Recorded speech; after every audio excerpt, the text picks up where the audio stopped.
Banyak ulama kita di masa ini. Iya. Baik. Terkait dengan masalah penyaluran dana, itu banyak orang-orang yang menyalurkan dana. Dia punya kepentingan dari hizbiyah dan seterusnya. Dia pakai penyaluran dana kaum muslimin sebagai tunggangan di situ. Apalagi mereka ini sudah masuk di dalam daftar hitam. Karena banyak menyalurkan kepada pihak-pihak yang ditengarai sebagai orang-orang yang memiliki pemikiran takfiri. Apa itu dana Ihya Turas dan mengapa? Ini juga sama, pertanyaan yang lebih sensitif ya, tapi saya jelasin. Ihya Turas adalah salah satu lembaga LSM dari Kuwait yang sering membantu Indonesia. Sudah, Masya Allah, sudah tahunan. Saya kalau bahasakan sudah puluhan tahun bantu Indonesia. Sudah mungkin jutaan masjid yang dibangun, rumah anak yatim, sekolah-sekolah, banyak sekali yang dibantu oleh mereka, gitu kan. Banyak dai-dai yang dibiayai dan seterusnya. Programnya begitu. Kurang lebih kantornya ada di sekitar Kampung Melayu gitu kan. Saya kenal baik pimpinan beliau, pimpinannya itu salah satu tamatan dari Madinah senior kami dulu gitu kan. Dan ini mereka menjalankan masalah itu, mereka menjalankan program-program yang sudah lama. Mereka tidak tahu kan, ternyata ada dai yang mengaku sunnah kemudian dikasih gaji bulanan gitu kan. Ternyata ada dai yang mengaku sunnah kemudian dikasih gaji bulanan gitu kan. Ternyata ada dai yang mengaku sunnah kemudian dikasih gaji bulanan gitu kan, tunggangan hidupnya. Ternyata dia salah, ini gak ada hubungannya, karena setelah ketahuan diberhentikan sebenarnya. Itu yang pertama. Apa pendapat Ustadz tentang lembaga Ihya Turat? Apa benar lembaga tersebut menyalurkan dananya karena ada kepentingan?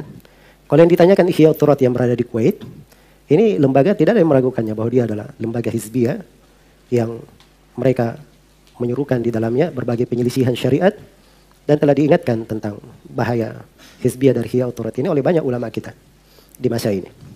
Iya. Baik. Terkait dengan masalah penyaluran dana, itu banyak orang-orang yang menyalurkan dana. Dia punya kepentingan dari hizbiyah dan seterusnya. Dia pakai penyaluran dana kaum muslimin sebagai tunggangan di situ. Apalagi mereka ini sudah masuk di dalam daftar hitam karena banyak menyalurkan kepada pihak-pihak yang ditengarai sebagai orang-orang yang memiliki pemikiran takfiri. Iya. Memiliki pemikiran takfiri.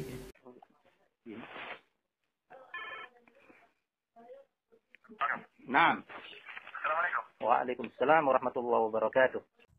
Laisa kamitslihi syai'. Tidak ada sesuatu pun yang serupa dengan dia, dan dialah yang maha mendengar dan melihat. Laisa kamitslihi syai'un wa huwas samiul basir. Baik, di antara syubhat mereka, syubhat yang paling inti, kata mereka begini. Ini musibah terakhir ya, sebelum kita buka tanya jawab. Kata mereka, dulu Allah sendirian, belum ada makhluk, belum ada tempat, Allah belum menciptakan tempat. Nah sekarang Allah pun demikian. Dulu Allah tidak menciptakan tempat dan Allah sudah ada, dan Allah tidak butuh kepada tempat. Sekarang setelah Allah menciptakan langit, menciptakan arsy, menciptakan seluruhnya, Allah juga tidak bertempat sebagaimana sebelum Allah menciptakan apa? Tempat. Nah, kalau kamu mengatakan Allah di atas arsy, berarti Allah bertempat kepada arsy. Ini kata mereka. Ya. Dan Allah padahal maha suci dari tempat. Tidak ada boleh ada tempat yang mengitari Allah. Ini dalil mereka, logika mereka yang sering mereka sampaikan. Kita bilang pernyataan Allah tidak butuh kepada tempat benar, dan sampai sekarang Allah tidak butuh kepada tempat. Oleh karenanya Ibnu Rushd, Ibnu Taimiyah dan para ulama menjelaskan, Imam Ahmad juga menjelaskan bahwasanya Allah Subhanahu wa taala di luar alam. Kalau kita bayangkan alam, jangan antum bayangkan, jadi alam itu apa? Alam itu selain Allah, ya kan? Allah dulu sendirian, kemudian Allah menciptakan apa? Alam. Nah, alam semesta, taruhlah alam ini bulat. Taruhlah alam ini bulat. Maka di manakah Allah? Allah berada di luar alam. Di luar alam itu bukan tempat. Nah, kalau ada tempat namanya masih apa? Masih bagian dari alam. Allah di luar alam, di luar tempat, dan itu di atas alam semesta. Di manakah itu? Tidak di mana-mana. Artinya Allah ke arah atas, dan Allah tidak di suatu namanya ruang hampa, enggak ya. Allah pokoknya di luar alam. Segala tempat yang kita takdirkan, yang kita pikirkan, itu bagian daripada alam. Setelah alam ada Allah Subhanahu wa taala. Allah di luar alam.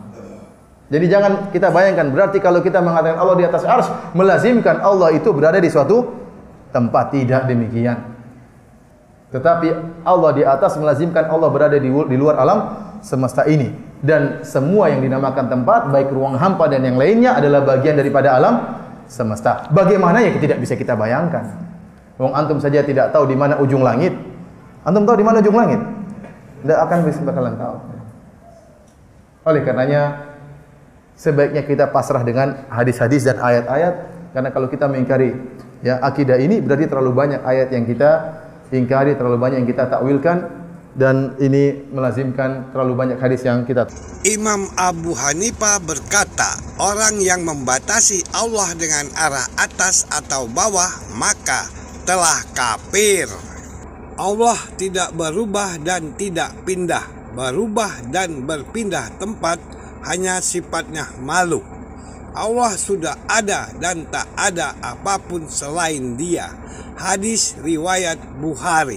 Yang Salafi mengaku benar, yang Wahabi mengaku benar, yang Sufi mengaku benar, yang Syiah mengaku benar, semua mengaku benar, mengaku Ahlus Sunnah wal Jamaah. Ya. Kita jadi bingung. Jangan bingung, ikutilah Al-Jamaah, yaitu mayoritas Islam.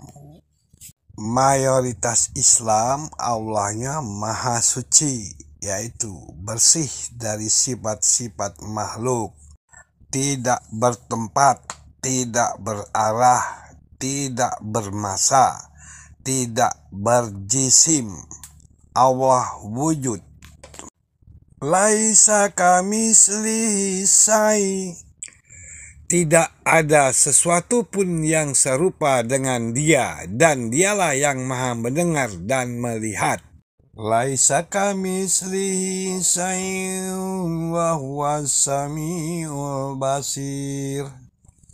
Hadis, barang siapa menyerupai suatu kaum, maka dia termasuk golongan mereka. Ihdinas siratal mustaqim. Maksudnya ayat ini, jangan seperti Tuhan bertempat, yaitu kaum laba-laba atau orang musyrik. Imam Abu Hanifah berkata, orang yang membatasi Allah dengan arah atas atau bawah maka telah kafir. Allah tidak berubah dan tidak pindah, berubah dan berpindah tempat hanya sifatnya makhluk. Allah sudah ada dan tak ada apapun selain Dia. Hadis riwayat Bukhari. Ihdinas siratal mustaqim. Maksudnya ayat ini, jangan seperti Tuhan bertempat, yaitu kaum laba-laba atau orang musyrik. Imam Syafi'i mengatakan, siapa yang mengatakan Allah duduk di atas arsy, maka ia telah kafir. Baik, terkait dengan masalah penyaluran dana, itu banyak orang-orang yang menyalurkan dana. Dia punya kepentingan dari hizbiyah dan seterusnya. Dia pakai penyaluran dana kaum muslimin sebagai tunggangan di situ. Apalagi mereka ini sudah masuk di dalam daftar hitam. Karena banyak menyalurkan kepada pihak-pihak yang ditengarai sebagai orang-orang yang memiliki pemikiran takfiri. Assalamualaikum warahmatullahi wabarakatuh.